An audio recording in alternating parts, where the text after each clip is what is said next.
তো বন্ধুরা, আমি এখন ত্রিধারায় চলে এসেছি। এই ভিডিওটা বিশেষ করে যারা কলকাতার বাইরে থাকো আর যারা কলকাতাতেই থাকো বাট অসুস্থ বা বয়স্ক এখানে আসতে পারবে না তাদের জন্য। একটু ভিডিওটা লং হয়েছে বাট ধৈর্য ধরে দেখো, তোমাদের ভীষণ ভালো লাগবে। কারণ আমি যতটা ঠাকুর দেখেছি এখনও অবধি সবথেকে বেস্ট এটাই মনে হয়েছে। আর ত্রিধারার যত বছর আমি ঠাকুর দেখেছি এইটা আমার বেস্ট মনে হয়েছে। প্লিজ একটু দেখো। তো দেখো, ঢুকে ঢুকেই একটা সুন্দর গেট হয়েছে আর গেটের চারিদিকে মা দুর্গা, এই যে দেখো। আর পুজোটা মানে প্যান্ডেলটা এত সুন্দর করেছে যেন পাথর কেটে পুরনো টেম্পল করা হয়েছে এখানে। পাথর কেটে পুরো বানানো হয়েছে, একদম অরিজিনাল মনে হচ্ছে, খুব সুন্দর। আর ভেতরটা যখন তোমরা দেখবে বিশ্বাস করো এত ভালো লাগবে। আর যারা এখনও ভিজিট করনি প্লিজ ত্রিধারায় অবশ্যই আসবে।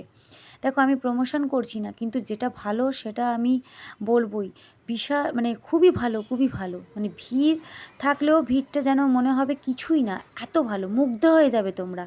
মনে হবে কোনো তীর্থস্থানে এসছো, পাথর কেটে কোনো মন্দিরে তোমরা এসছো।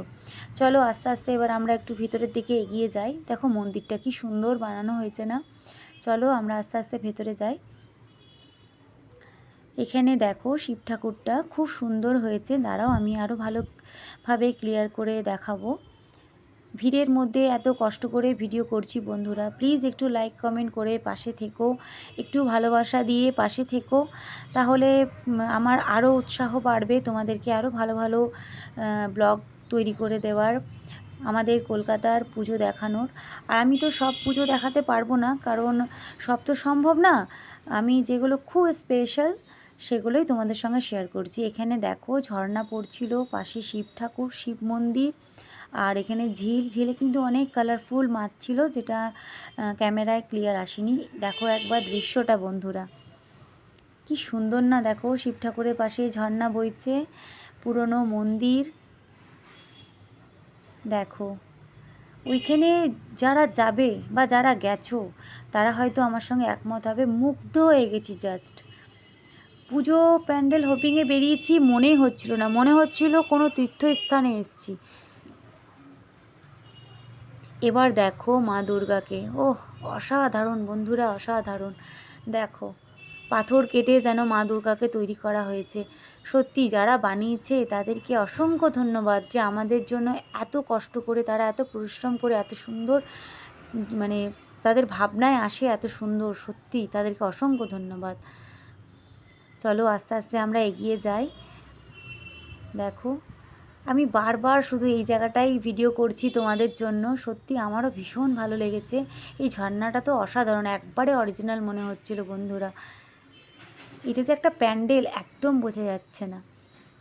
দেখো মা দুর্গা খুবই সুন্দর হয়েছে, তাই না বলো? প্লিজ ভালো লাগলে একটু আমার পাশে থেকো, ভালোবাসা দিয়ে যেও, একটু লাইক কমেন্ট করে যেও। আমি আরও ভালো ভালো ঠাকুর তোমাদের সঙ্গে শেয়ার করব, প্যান্ডেল তোমাদের সঙ্গে শেয়ার করব। আজকে তো সবে চতুর্থীর প্রথম দিন, এবছর তো চতুর্থীর দুটো পড়েছে, তো আজকে প্রথম দিন। তো চলো আমি তোমাদের আস্তে আস্তে আরও দেখাচ্ছি, প্যান্ডেলটা এখনই শেষ হয়নি। দেখো কি সুন্দর না?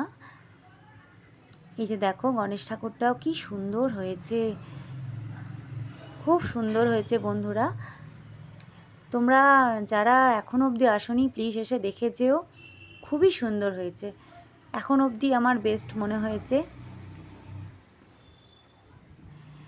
এরপরে আমি যাব সন্তোষ মিত্র স্কোয়ারে, সেখানেও তোমাদেরকে নিয়ে যাব, পরের ভিডিও আসবে। তো এখানকার তো ঠাকুর দেখা আমার হয়ে গেল। ভালো লাগলে একটু লাইক কমেন্ট করে দিও, ভালোবাসা দিয়ে পাশে থেকো বন্ধুরা। আর একটু পরে আমি এখন যাব সন্তোষ মিত্র স্কোয়ারে, সেখানেও খুবই ভালো হয়েছে, তো পাশে থেকো।